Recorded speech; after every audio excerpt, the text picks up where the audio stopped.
What is going on, guys and girls? How are you doing today? It's Single Roleplay here once again, and today I want to talk a little about the balance changes in the upcoming Harvest League and 3.11 patch.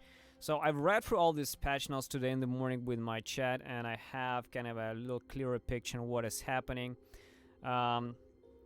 Just I don't want to read all of this right now because it's a fucking waste of time. Just concentrate on things that I believe will be really important. The first thing is there's a lot of new war cries added into the game, and overall the war cries have been dramatically reworked. There's a lot of cool new war cries like the General Cry, which summons kind of the clones and Mirage Warriors, and they use your attack skill once. There's also Seismic Cry, Ancestral Cry, different bonuses they give, different things they do. Urgent Orders, which also supports the existing war cries as well. The coolest thing about the war cry is actually have been kind of reworked as a whole. They no longer share a cooldown. They have their old base cooldowns, but they no longer share like one cooldown. So you can use different war cries and use them separately. Another thing that is cool rework is that each war cry is enhanced by the proximity of the enemies. Like in the past, it doesn't matter like if you have one enemy, like one boss nearby, or like 20,000 enemies around. Of course 20,000 was what you needed to do, because like I say, if you get Enduring Cry, you get more Enduring Charges because of that. Right now it has been reworked, and whenever you perform War Cry, you get some kind of a power. And each enemy, depending on the tiers of the enemy and the rareness of the enemy, give you this kind of power which benefits towards your war cry and how you stack up this war cry power. So you see that the normal enemy is providing 1, power magic 2, rare 10, and unique 20. So that's pretty cool. And depending on the power, you can also gain different amount of rage. Let's say there's also the range synergy with that. And yeah. Another thing which is new for the war cries is that when you war cry, your attacks become exerted. And exerted means you basically your next attacks become more powerful, kind of the buffed, enhanced, stronger attacks. And they depend greatly on the different types of war cries, and it's not like it's like every your attack becomes exerted and more powerful. No, it all depends on the different type of war cry that you use, because they all may make different things, and it's pretty cool. I think it enhances the gameplay as a whole, like the Berserker, the Jag, all the melee characters, which constantly use different type of work, especially the Berserker, I guess, would be pretty interesting. Even though the Cluster Jewels, which I will talk about later, has been nerfed a little bit, but still different cool war cries is a pretty cool thing, definitely. Another thing that will be added into the game is different types of brands, like the Penance brand, the Wintertide brand, the Laakerimies brand, the Swift brand support as well. So basically what is happening is like just absolutely new brands, but as a whole I didn't find them very interesting, because they are kind of the rework of some existing skills. Like let's say the Wintertide brand is more like the damage over time, Cold Snap, Time of Vortex brand, and the Penance is more like let's say Flame Blast brand, I guess. So overall the same shit. And Laakerimies brand is just like the the spell totem support brand of some kind. Overall not very hyped about brands as a whole. Earthshatter as a new skill also is a new slam skill. As you can as you know, there are new type of tags introduced, which is this kind of a slam skills. And this is the Earthshatter. It's like a rework between the Perforate and the Earthquake, something in the middle ground. When you hit this kind of a fishes at the end of your slam, you can war cry and explode these fishes, doing some AoE additional damage, which kind of explodes the shit around. It's not that bad, but as I talked about in my slam video, this is still just a rework of Perforate with the top of AoE shit on top, so it's not really, it doesn't look very interesting as a whole. Fist of War support is another new support which kind of supports the slam attack, summoning this Ancestral War Chief on top of you, which just gives you a slams with big massive AoE and big damage, but it's kind of, I'm not sure it's worth spending the 6 link for this, because it's just, kind of a random extra slam once in a while, and a solid like 30 to 40% increase more damage let's say using like Ruthless, for example, or some melee fees, or Maim or something like that. So just more solid than an occasional Fist of War support running around you. So I think it's not big of a deal at all. As for the other things, guys, there's many reworks, like the lab enchantments, the Warcries, they kind of the taunt and intimidate the enemies. So although this is quite a bit of a questionable, because there's multiple ways how you can intimidate or taunt the enemies without using Warcries. It's not big of a deal. Pretty big change in my opinion is this, which is the character balance. The Shikari power used in the game gives you the poison immunity, so the Hasmin and most of the poison bosses, you practically take no damage for them. But now it actually does not make you perfectly immune to poison. It only make it that on at least 5 poison you can be further poisoned, and reduces the duration of poisons you, but you still will be poisoned by default. Like if you have no poisons you and the poison enemy attacks you, you will still be poisoned. It's just after 5 poison they do not it prevents you from being poisoned even further. It still kind of works, but it just, this 5 strength poison can still finish you, which is kind of shit. Another big thing is the killing of the self-cursing wretches of the cursed headhunter things using the stealing mods from the enemy. So basically you could still steal the hexproof and still self-curse yourself with the temp chains and shit. And you can permanently had all these headhunter buffs on top of you and just spin for all shit non-stop. What now is happening is that when you get hexproof, you automatically remove any curses already that on the character. So when you steal hexproof from the enemy, you are clear of all curses, which is pretty cool, and kind of negates the effect of the headhunter buffs as well. Also, huge nerf to the dual wielding characters because they basically don't have the 20% more feast attack damage buff anymore. One important thing above all these Warcries, in my personal opinion, is this Enduring Cry got an absolutely massive buff. This is really huge. This is really huge because it gives you, like I said, we get power now depending on the rarity of the monsters around.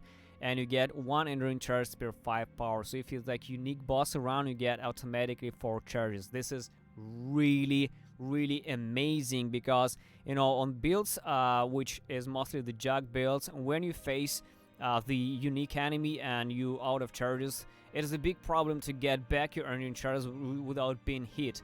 And the problem is that a lot of jugs rely on these enduring charges to stay alive, because you kind of get your all res back and stack your physical reduction, and without the enduring charges, the majority of the jugs are actually very squishy and lacking the damage and AoE.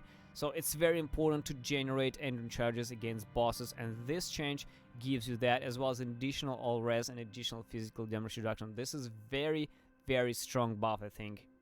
Brands got some nerf actually to them, and a big one, because they nerfed the brand recall.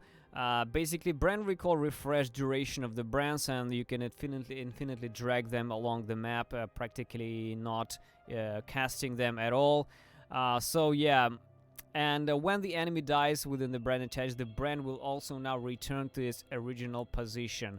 So it will not be basically jumping across the screen, zapping, killing enemies. That's a pretty big hit to the brands, I think. And to be honest, I think that brands are kind of ripperoni at this point, because they were never really overpowered. The only reason why people started playing brands in the previous league is because of the Archmage support, and without the Archmage support, they're just not good at all. They are okay. You can kill things with them. You can play with brands. You can even kill Saruzade. I did this without the Archmage support in my Hierophant build, but it didn't feel like it was really worth investing into brands anymore. I think there's many other ways to play outside of brands, which give you more things and more quality of life, and just is easier to do. So, but for now, with these changes to the brands and the brand recall, I think that there's will be very little percentage of the players who will actually be even bothering with playing brands. Another big two changes are to the Cyclone, which is no longer makes you immune to stun while channeling. This is a pretty fucking big thing, and to be honest, it's very interesting to see how will it affect the actual gameplay of Cyclone builds, because it's really hard to you know, just sitting there on the couch, it's really hard to say like how much of quality of life was it to not be able to, you know, to be stunned while spinning around. I think it was a really big thing, and now that we don't have it, I'm pretty sure that it will make a Cyclone way more clunky, I think, as it is. Another big change is to the Earthquake. The Aftershocks no longer have added attack physical damage, and overall, all added attack physical damage has been destroyed from nearly every weapon, any skill in the game. I think it's for the sake of trying to nerf the phase breaker variations, because, you know, if you take like a nerf unarmed Earthquake and put the phase breaker there, you'll start immediately doing decent amount of damage, and they're trying to prevent this from being pigeonholed into using phase breaker, I guess, again. So instead, they are buffing these skills in multiple ways, and you can see the Aftershock now deals 100% and 50% more damage with hits. This is a pretty big thing, and this also applies to the ailments, which is Bleed, which I use in my build. The previous number is actually 70%, so it got like 80% more damage with hits, which is pretty interesting. The only thing that I'm waiting at this point is Path of Building, so I can really see like pop the damage there and see like how much of it changes that, because right now I just can't predict how much of the damage is that. The only thing that is really depressing is the base radius of the initial hit is now 14 units from 18. This is kind of shit. 4 units is pretty big difference in my opinion, and it kind of hurts the Earthquake a lot. Fireball got a pretty massive buff, and the explosions amount has not been there anymore, but it has the radius based on the distance now, and I think that in this league we will see way more Fireball builds, actually. I'm pretty sure about that. Another weird nerf kind of, I guess, is that the Herald of Purity no longer grants added physical damage to spells and attacks, but just instead grants more physical damage and up to about 12%. I did some calculations in POB, and the current version of the Herald of Purity actually gives me about like 15% more damage, so I think from 15 to 12 is actually not a big deal. Herald of Purity was mostly synergizing with the rings, and since the rings were nerfed as well, it definitely hurts all of the builds that relied heavily on the Herald of Purity rings, but luckily my Cyclone Reckoning build did not rely on this, and my Reckoning build absolutely safe, so you can play it, and even if you remove the Herald of Purity entirely from the build, it practically does not really give any kind of impact. So yeah, I guess I was smart. I did not put Herald of Purity rings in any of my fucking builds out there. Another interesting changes to the Herald of Thunder. It no longer has a cooldown of the storm repeatedly striking the same enemy, now favors striking enemies that has been struck fewer times. It's actually pretty interesting. I think it makes auto bombers more viable option. I think the Herald, what it means is that Herald of Thunder actually will hit way more often now, even though they reduce the damage effectiveness and kind of reduce the damage of it, but it strikes more often now. I think it's a good thing. So Ice Crash has very interesting things out there. It no longer has added cold damage, but it converts 100% of Fizz to cold damage. And if you're new to the game, so basically conversion is a pretty big thing. And I checked my build. I think I got about 50% or maybe 60 to 70 conversion, so I don't fully convert. With Ice Crash, I still have plenty of Fizz there. And I think that fully converting in Fizz to cold will actually boost the damage, probably. I actually need to think about this, and I need to check Path of Building when the update will be there, but for now it's really hard to tell, is it a buff or a nerf? I'm not entirely sure. I have a feeling it's kind of made it equal, probably. Like I said, I need to check it in the POB. Magma Orb has actually got an absolutely insane buff in my opinion. but the Threshold Jewel has been kind of a little nerfed, I think, as well as the Gloomfang got changed a little bit. So Magma Orb has way more damage effectiveness now and chains an extra time, and overall the base damage has been also increased. And it also gains the radius now, so holy shit. It's one of the skills that I had never really touched in a long time, and I think that if I ever play anything, I think it will be Magma Orb because of how insane this shit will be with all the damage and all the chains and all that shit. At the same time, it's pretty depressing that they still well, trying to destroy Molten Strike. Look at that, they are reducing the damage effectiveness on that, and now they're also reducing the projectile's minimum travel distance. So basically anything that is close to you is basically you will not be hitting the behind the enemy. So that's like, if you say like there's the enemy there, now you hit and you hit only this enemy. If there was like the two enemies outside behind this enemy, you will not hit them with extra projectiles. So basically it definitely limits the amount of damage you do to the close target as well. And yeah, it's kind of shit. They're trying to kill Molten Strike completely. Orb of Storms is very interesting. I think they fixed some double dipping, yeah. An arrow which caused Orb of Storm strike frequency to benefit doubly from increased cast speed was fixed, which has affected the balance of the skill, particularly for high cast speed builds. Like, holy shit. Seriously, I didn't even know it was double dipping with cast speed. It looks like it is. Overall, the other things, nothing crazy. Some buffs like the Wave of Conviction buff, the Purifying Flame buff, Static Strike I think was kind of nerfed, I think. The Val skills have been kind of destroyed as well. Val Molten Shell is probably the biggest change because it went down from 80% 80% of damage taken from the buff to 35%. And I already saw that Ziz has been crying out loud on his hardcore out there because they have been abusing this shit for fucking, you know, months and years. And now that there's such a big amount of damage mitigation lost, I'm pretty sure that there will be a lot more deaths in hardcore. But what they're trying to do is with this, right? What they're trying to do is they want to switch Molten Shell usage to the actual armor guys. So previously Molten Shell has been like, you know, band-aid for the squishy characters like the Necros and all that shit.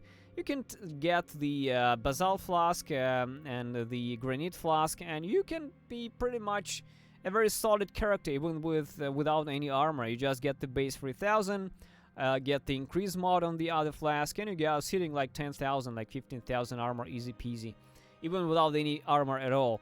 And this basically is indeed kind of the gem that was intended to use only highly armored characters, not the squishy dick, which would just abuse some clever game mechanics there. So basically now it belongs mostly to the high armor characters and not the squishy characters, because there's also other things of how you can mitigate it on the weak character. The Archmage support has been nerfed pretty heavily in my opinion, but I kind of doubt that it will be completely destroyed. I think that even with these numbers, it will still be pretty viable, and it's one of those things that you can't really tell without checking the numbers on Path of Building.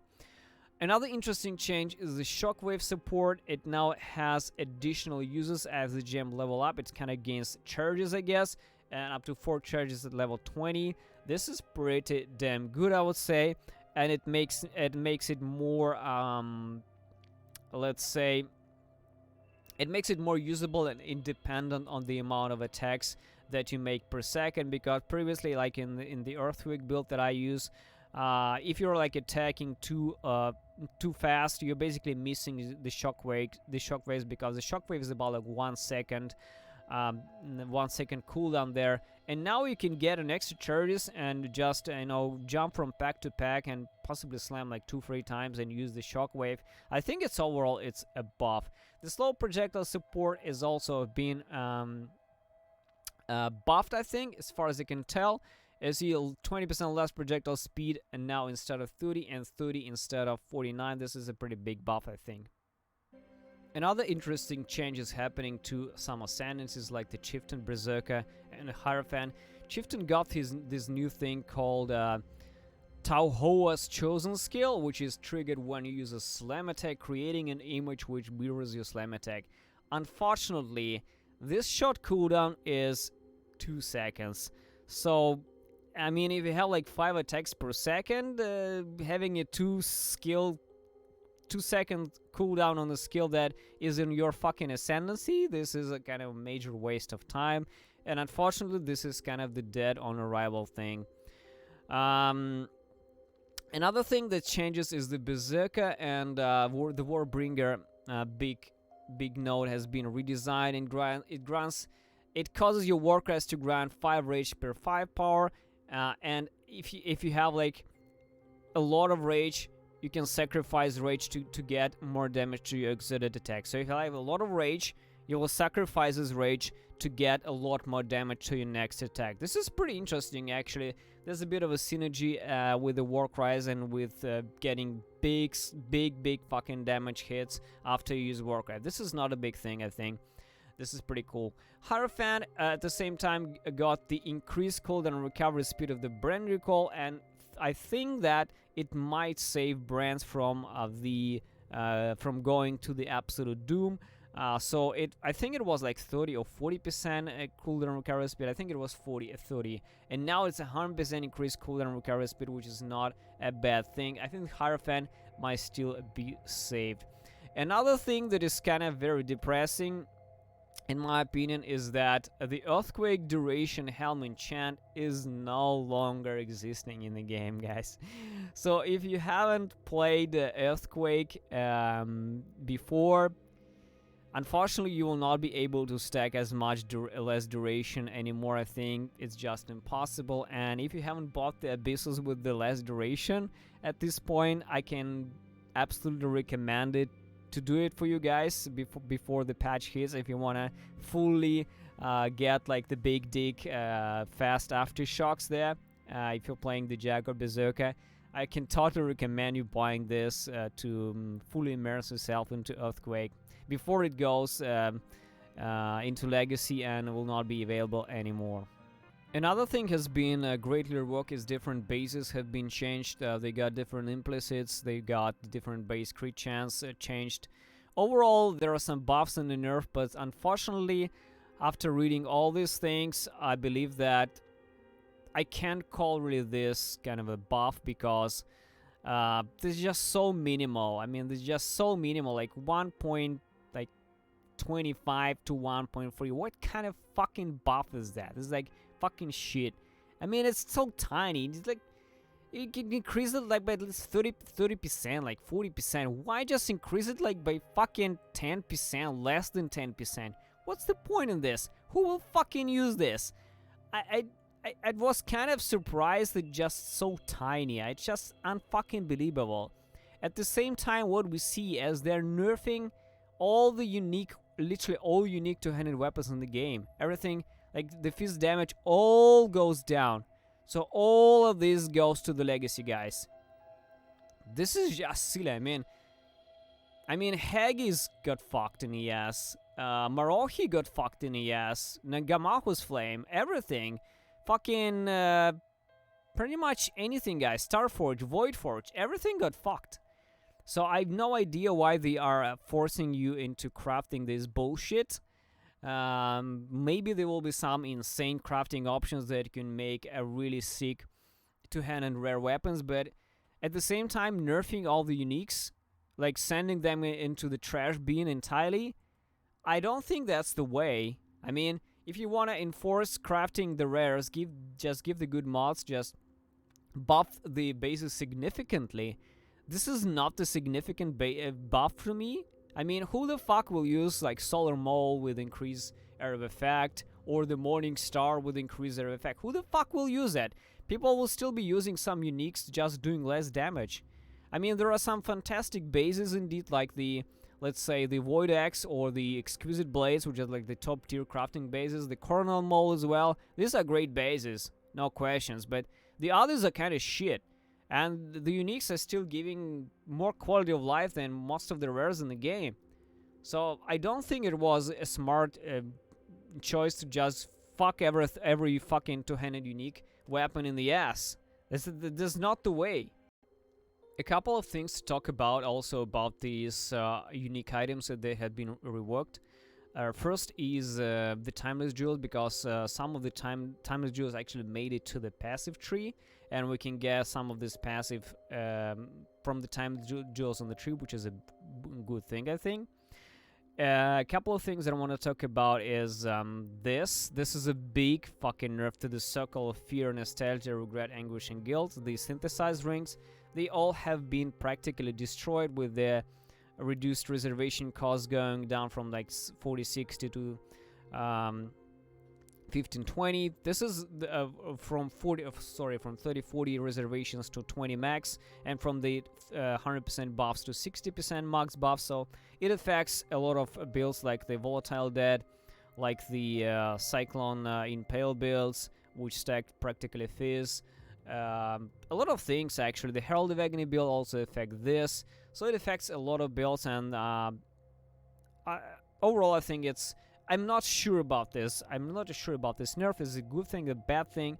It kind of definitely made you very powerful if you use these rings, but at the same time you had to trade some resistance, you had to trade some life, because you can just use the normal rings with life and resistance, or some elemental damage with attacks, or some extra curves like the vulnerability or the flammability on the ring, but you instead trade it for this, and it was a trade-off that not many builds can do, and just nerfing this like that, I'm not sure it was really necessary.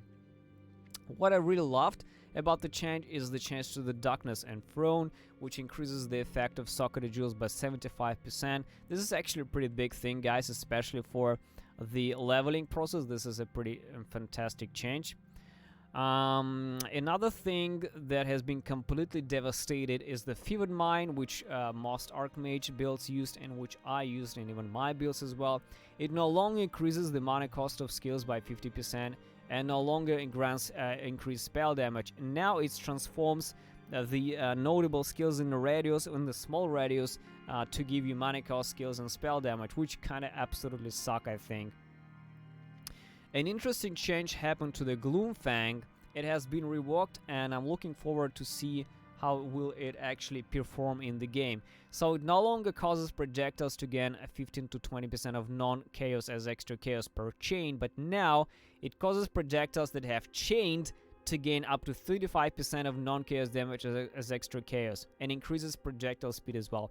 This is a direct synergy with things like the Magma Orb and the Spectre Shield Throw build, but there's a bit of a problem, because it doesn't synergize single target damage. As you can notice, it only causes projectiles that have chained, and if you have one target on the screen, it will not chain, and so you will not get this massive buff. So unfortunately, it only buffs kind of the clear speed, the AoE, massively, but the single target goes like down to hell. So even though it's kind of cool that they give it so much power for clearing, but I mean, clearing is not an issue anymore, and what you actually care is getting single target damage, and it's kind of turned to shit with this. I'm not sure about that, but I have a feeling it's not good as anymore. Another thing is the